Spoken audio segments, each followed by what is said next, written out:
Hey there gamers, Sweet Johnny Cage here, and tonight VideoGameCentral.com is presenting how to use your Swap Magic discs.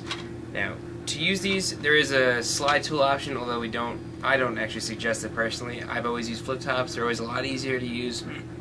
They only take about 15 to 20 minutes to install, so it's just a lot easier.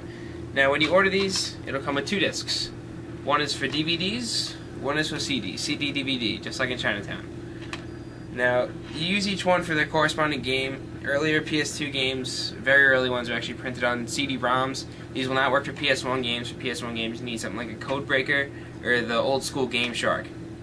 The first set of Game Shark 2s for the PS2 actually did work as swap discs for PS1 games.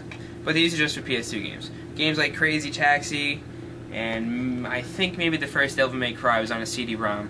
But everything else from then on is on a DVD. So for that purpose, we're going to use the DVD swap. Now here we have a PS2 Slim. This is actually my personal Slim PS2 that I modded myself with a flip top. We do sell these, they're right on the website. This is what it looks like after it's all done. This took me maybe 20 minutes at the most. You simply just take some screws off the bottom, as you can see, 1, 2, 3, 4, 5, 6. Take them out of the bottom, and then there's one screw that completes this piece. Take the one screw out of there, put the flip top on, screw it back, and simply place the lid back onto the system. It takes 20 minutes, not even. Now, I'm a big importer, especially with PS2, so I like to play import PS2 games. To do that, I use my swap discs. Like I said before, we can use the DVD one. So you pop that out. You can open up the lid, place it in there, and then we can just go to the browser. And now you can't actually go to the browser because when you flip it open and put it in the disc like that, you're not actually hitting the reset switch. Now what a lot of people think is that this this eject switch, just opens up the lid, but there's actually sensors in here which the flip top actually covers. So if you just go to the browser and you throw in a disc, it's not going to work. So you got to reset it. So we hit the reset, it spins. Really cool thing about the flip top is you actually see it spin.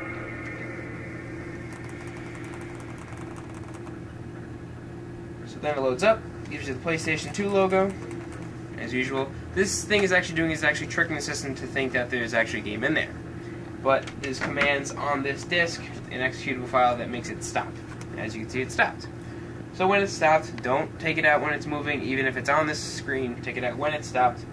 Simply flip this back open, take out the swap disk, put that over there, and we're going to play some Hokuto no Ken, Fist of the North Star, one of the best fighters ever created. So we take out the disc, very nice disc as always in Japan, place it in the system, don't hit reset, don't hit eject, close the lid if you want, and then just press X to load program. Now down here you have video mode. This is if you have PAL or NTSC. We're NTSC, so we use it normal.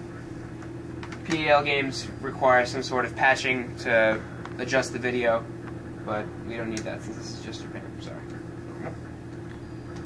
Load program, click it, and it's going. As you can see, the disc is spinning. Give it a second, and no, I don't want to load it. Presented by Sega, and there's your game. This is the easiest way to play your imports. Swap disc with the flip top. This is the slim one. We also sell the fatter ones for the older PS2s. That is also the suggested method for that. We don't really suggest the slide tool method, although we do have it. But this is just a lot easier, a lot safer, and we also have a bunch of different colors for flip tops to make it look real nice.